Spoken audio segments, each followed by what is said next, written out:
Hi, and welcome to Reddit Files, where real stories cut deeper than fiction. Let's go into it. I come from a really small town. Think of the littlest, most nothing happens here city extended layover in your flyover state nightmares, and my hometown is even more quiet than that. Think half a mile or more between neighbors.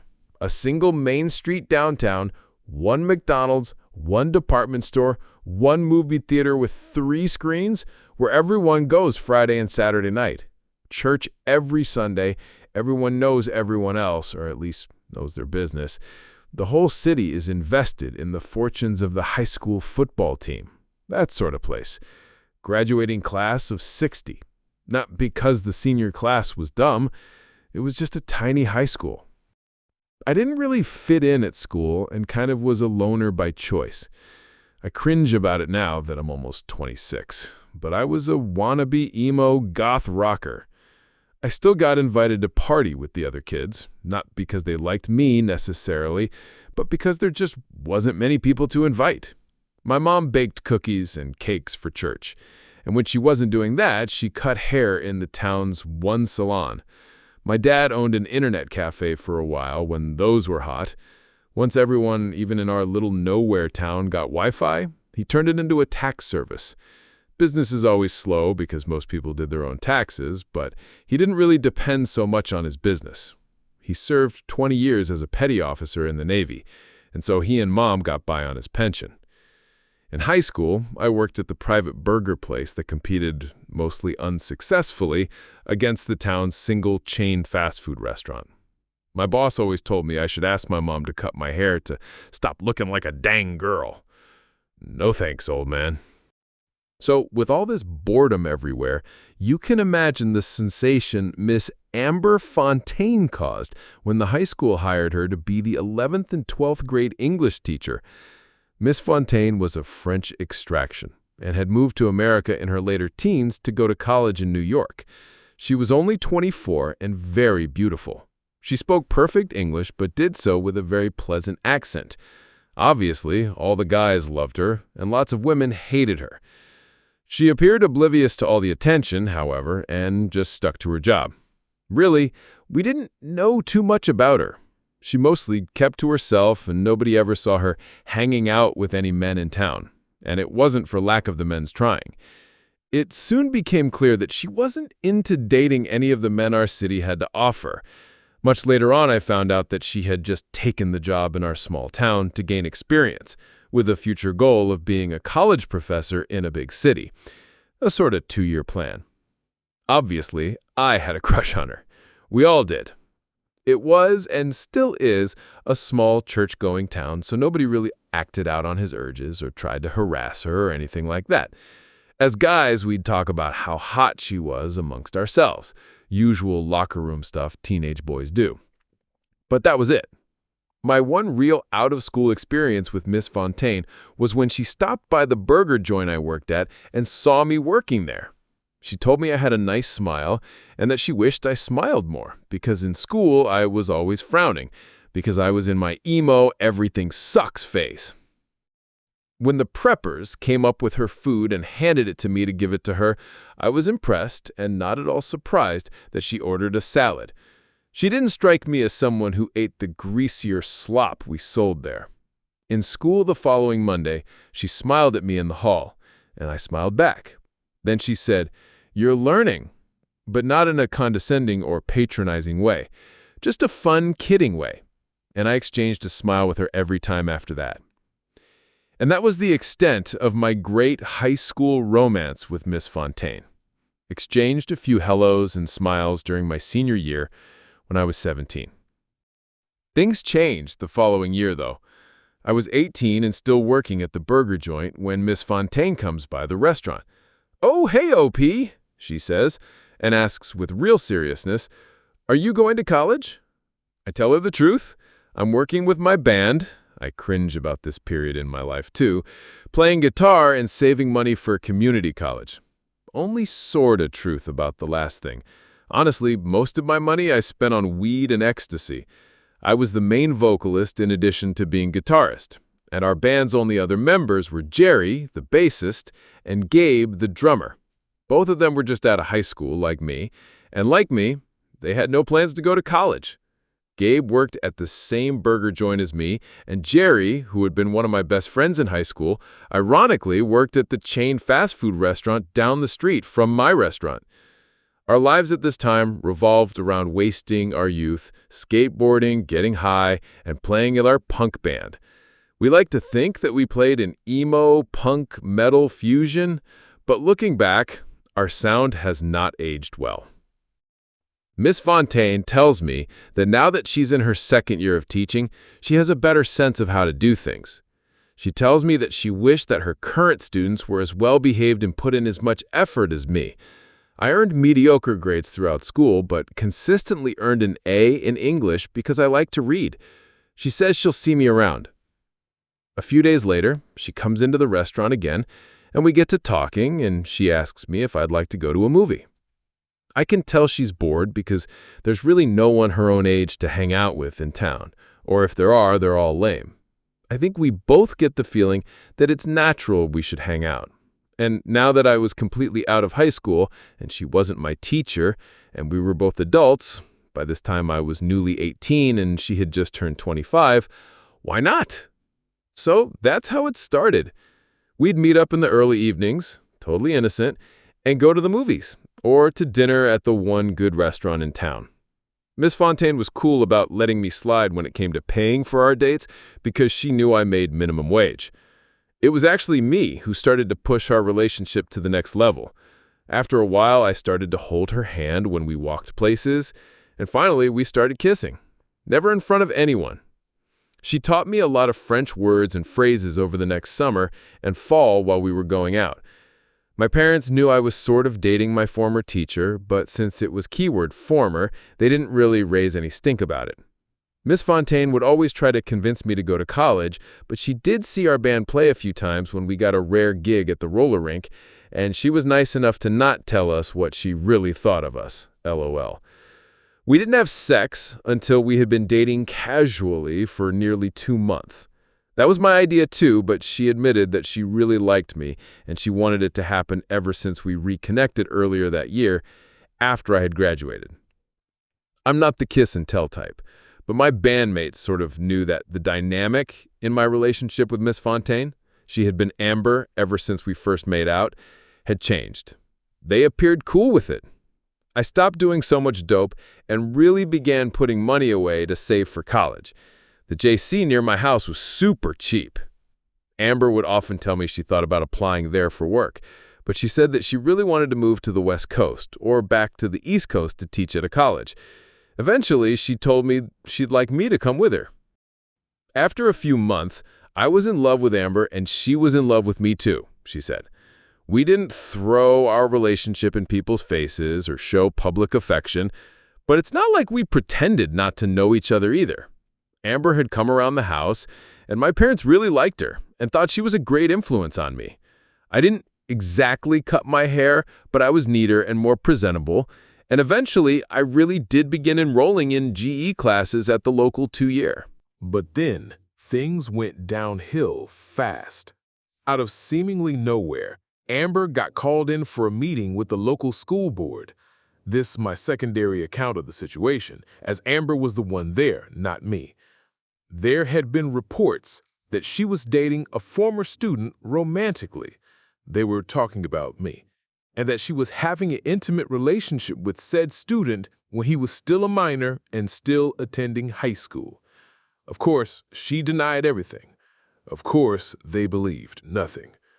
She had sent me a desperate text, and since ours is a small town, I think I've mentioned that a couple of times already, I was at that meeting in literally 10 minutes. I told them the truth, that I was in Miss Fontaine's class in 12th grade, and that I was her student. That was all. I told the truth that we reconnected several months after graduation, and only then did we begin dating, and I was over 18. The opinion of the board was essentially, look, son, we appreciate the noble effort you're making to defend your friend's honor, but we're looking for the truth here, not omissions. I insisted that I was telling the truth and not trying to cover anything up. After a lot of tears, Amber was simply warned that it wasn't becoming of a teacher to be seen with students outside campus, even if they are former students. And we assumed that was all. We were really wondering who complained about us or who would make up tales about us having an éclair over there while I was still a minor and a student of Amber's. I was staying in Amber's apartment by this time. I kicked in a portion of the rent, of course.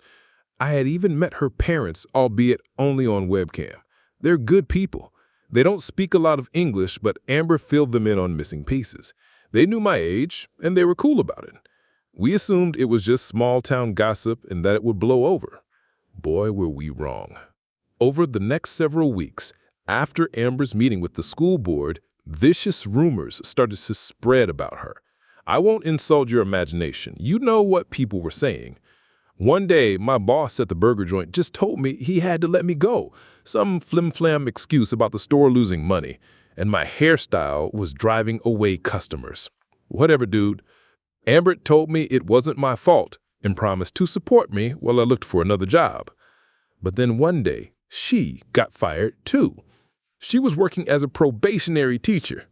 It meant that during her first 2 years, she could be fired by any reason, and actually no reason had to even be given. Explanations were for those who earned tenure. We both knew why she was getting fired, but the district strongly implied that it was simply because she was an ineffective teacher. In her defense, I looked at the data on the district website, and the number of students from our school who did well on standardized tests in her subject area leapt by double-digit points during the time she was a teacher there. Her numbers were far above the state average, and to this day, since her departure, those same scores have nosedived. Amber told me that students tended to respond well to her, and she was very popular among the students. It was true that she was immensely popular when I was a student, and I'd assume the same carried true the year after I graduated. Aside from the obvious fact that she was eye candy, she was simply a good teacher and a good person, and that's why the kids liked her. Lots of students threatened to riot when she was fired, but being the non-dramatic, non-attention-seeking person she is, Amber asked them to just focus on their studies and doing well and helping their new teacher adjust when he or she arrived to take her place. My dad told her she ought to sue the district, but Amber didn't want the drama. Besides, she said that she was allowed to resign so that it wouldn't show up on her record as her having been fired. Also, she said that the district promised not to try to revoke her teaching credential. Her own parents suggested maybe she ought to come home to France, but she insisted on sticking it out in America. My parents were cool in that they offered to let her move in with us while she figured her life out. She's lucky that her parents are well off because they gave her some money to relocate to California. She asked me please to come with her, that she loved me, and we could start new there. I've always wanted to move to California, so I jumped at the chance. My parents were happy that I was in a relationship with a good person who obviously cared about me, and gave us some money too. We got an apartment together in the Los Angeles area. Neither of us drove, so we both got bikes to get around. Our new area was a world apart from my old life, though I know Amber's own teenage years were in Paris, so Los Angeles wouldn't be as much of a culture shock for her. I immediately enrolled in a local community college and got a job as a waiter in a popular French restaurant. Our gimmick was that some of the servers actually spoke French. Over the last several months, Amber had taught me a lot of French, so I was a popular server in that restaurant because I gave it authenticity. Unfortunately for Amber, the school district misled her about her teaching license. When they promised to not have her license revoked, they spoke the truth, but they left out the part where they would attach an official reprimand to it that accused her of inappropriate relations with students under her charge. So, whenever Amber applied for teaching jobs, this would immediately come up as a red flag on her applications. Another surprise red flag was that schools that she applied to would notice that she was fired from her last job. She said, "No, I wasn't. I resigned." "Yeah, but it says here you're forced to resign to avoid termination for cause." Amber is 7 years older than me. but I think I know a lot more about how nasty Americans can be than her. Everywhere she went, doors would slam career-wise. She appealed to the state teaching license organization, and they said they'd look into it, but months later, nothing came up. Calls to her former school resulted in her getting the roundabout. Nobody knew anything. So for the next several months, I was paying our day-to-day bills and helping to support Amber, though I must acknowledge that the loans both our sets of parents gave us helped tremendously, and we couldn't survive without them. Finally, one day, Amber tells me, you know what? Fuck trying to teach public school. Oh, and OP, I'm pregnant. So 2 pieces of good news. Many, many months later, Amber and I are happily married. Wedding was beautiful in sunny Los Angeles. Amber's parents and mine and our families all attended. We had a pregnant honeymoon in France. We now have a son, Ricochet. I'm closing in on earning my AA in information technology. I've been promoted to maitre d' at the restaurant, and I have health benefits for my wife and son. We live in a studio apartment, but at least it's a huge studio, and it's enough for now. Amber stays home with the baby, but she also teaches online English and French courses for a private school. So even though she's blacklisted from teaching in the public K-12 district, she can still teach, which is her passion. More months passed, and I get my first job in IT, troubleshooting computers for a small company downtown.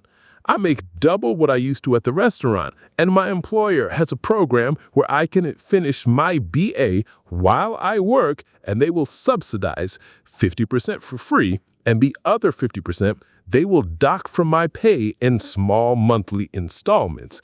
Sounds like an amazing deal, and I take it. We move to a bigger apartment. Amber's making our awesome contribution, both as a mother and to our finances, with her teaching. We're planning for her to eventually go back to school for her graduate degrees so she can finally fulfill her dream of teaching college. Oh, more good news, OP. I'm pregnant again. Life is sweet, haha. So while everything is going awesome, one day I get a text from Mom. She was at a local school board meeting with her neighbors regarding a bill proposal to hire more teachers. Apparently, over the past few years, the population has grown and the high school needed to expand. So now it's a two-horse town, Mom said. While she was at the meeting, my mom ran into Jerry's mom, Jerry, the bassist from my old band that I quit once I got into a serious relationship with Amber. My mom never met Jerry or his mom or in a way that connected them to me. The reason was because I never brought Jerry around our house. Because for a couple of years, Jerry was my drug supplier. He had to hook up for anything you wanted. Well, what does all this have to do with anything? My mom doesn't know Jerry's mom, but she hears her and some other lady talking about me and Amber. My mom heard them saying that Jerry had been the one to tell everyone about Amber and me supposedly having intimate before I graduated, and his mom went straight to the school board. Their names as informers were protected under confidentiality. I lost touch with Jerry over the years and had stopped playing music with him long ago. I knew he resented all the time I was spending with my chick. It's a shame because he used to be such a good friend of mine. It sucked that he was behind getting my now wife and mother of my child and soon-to-be child-in fired from her career. Jerry's mom was a teacher at Amber's former school of employment. It became a joke of ours that his mom had such a huge stick-up her ass regarding prim and proper behavior and was a goody-two-shoes teacher whose shit didn't stink. Yet her kid Jerry, a student at her school, is basically the biggest drug dealer in town. Also, looking back, I know he had a crush on Amber too and probably always resented that I got to be in a relationship with her while he didn't. Maybe it's because she knows quality, you jerk. I was interested to learn that Cherry's mom was now on the school board. I didn't tell Amber about all this right away. I just asked her to tell me what she remembered about Mrs. Jerry's mom. She told me that Jerry's mom was always really mean to her and often one of the main instigators in getting everyone, the adults on campus, to exclude her from teacher social activities.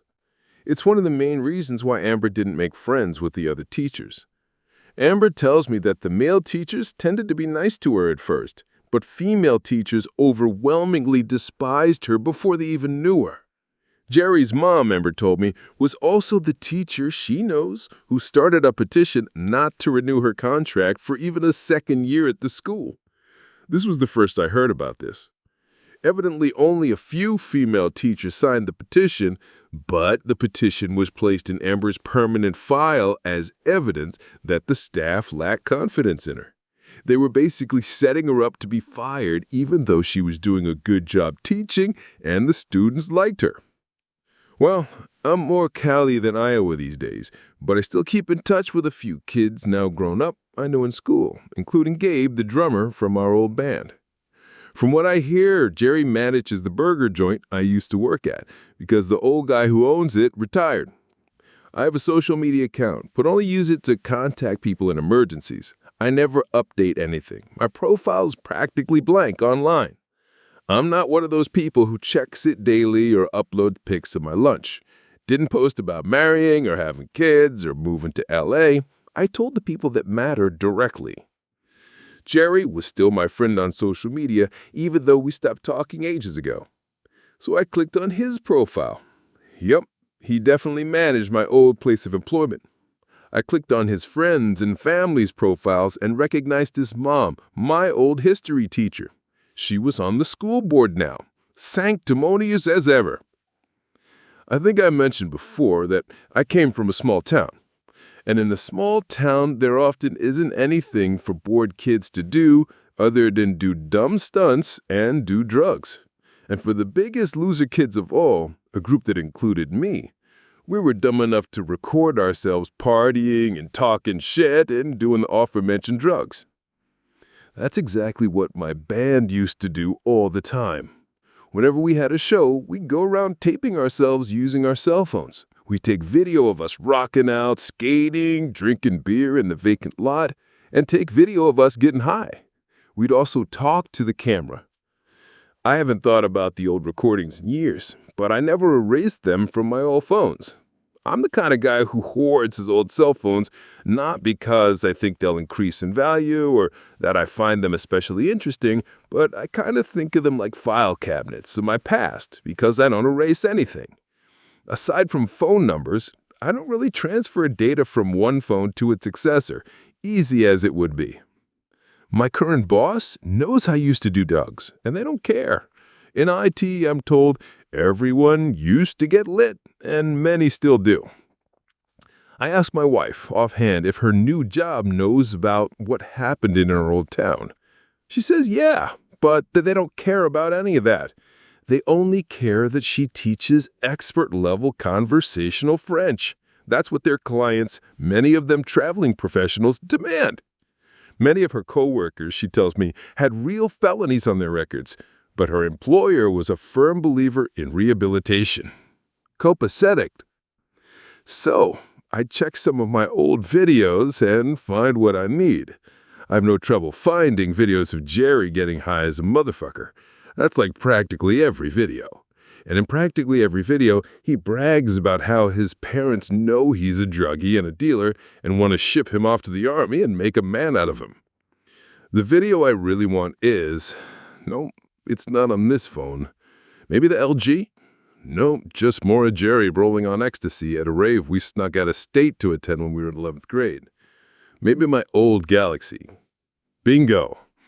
Jerry talks about how his mom knows all about his drug use and sometimes even smokes weed herself with his dad, and how they caught him with cocaine once and yelled at him and his dad kicked his ass. But then Jerry came home from school the next day to find his mom was coked out on the kitchen table, and she had called in sick that day. The video was time-stamped. I think that'll do. I still don't tell Amber. It would only upset her in her condition. But I asked my mom for the contact info of all the people who are on the little town school board. I already know the school's basic email address, and I graduated not that long ago, and most of the administrators are still mid-career at my former high school. I still have their emails. I make a throwaway email account and attach all the relevant videos to it and send it to everyone that matters in town. All the teachers, the administrators, even from elementary and middle schools, the church, the pizza place, the burger joint owner, the roller rink boss, you name it, they got the files. The files where Jerry exposes himself as a coked-out drug dealer, with his mom having full knowledge of the fact and her and her husband even indulging in the drugs themselves. The next day, Amber asks me while she's feeding our son, "Honey, why are you so happy?" I tell her, and she starts crying. "No, I'm not sad," she assures me. "I'm just so happy you did this for me." Then me, Amber, Richelieu, and our bun in the oven go for a walk because it's such a nice day. Still need a haircut. Not getting one. Do I even need to say what happened afterwards? This old ancient history shouldn't matter, but in a small town, it's devastating. The videos are just the Jerry talking trash. Who knows if he's even telling the truth? Doesn't matter. In a small town, gossip becomes gospel. Kind of like how everyone believed Amber and I were fucking before I turned 18 when that was 0% true, and they ran us out of town on a rail. My parents had to endure the fallout of my disgrace when I left town years ago with that French tramp as all the idle busybodies have dumped my rife. Mom and Dad made their peace with it and have numbed themselves to the slurs and always stood up for us. They're what's good about small-town America. Jerry got fired from his job. Police searched his house, that is to say his mom's house, and found a lot of drugs. Evidently, when the rumors went flying that Mrs. Jerry's mom had a drug-dealing son, kids busted for drugs at the high school caved under pressure to admit who hooked him up. Oopsie, so he was telling the truth. Jail for you, you cock-blocking douchebag. His mom was summarily dismissed from her job, along with all the appropriate blacklisting that being a drug-abusing, child-endangering, fraud-committing public official entails. My mom wasn't clear on the details, but there's a possibility she and her husband might face jail time too. It came out that Jerry's dad had been cheating on his wife for years with a woman from the church. Jerry's whole family are persona non grata. They want to leave town but can't, waiting toward case. Until then, they'll just be hated to their face. I'll hate them from across the country. Small town. Everyone knows everyone, or at least their business. Which means sooner or later, word will slip, people will drop the "it's confidential" charade and figure out that I was responsible for a family's downfall. IDGAF. Jerry, you listening? Good. Come at me, bro. Thanks for hanging out with us on Reddit Files. If this story hit home for you, drop a comment and let us know. What part got to you the most? Ever had one of those quiet moments in a relationship that changed everything? Your stories matter too, and this community's all ears. Don't forget to like, subscribe, and share this with someone who might need to hear it. Until next time, stay kind and don't let yourself disappear.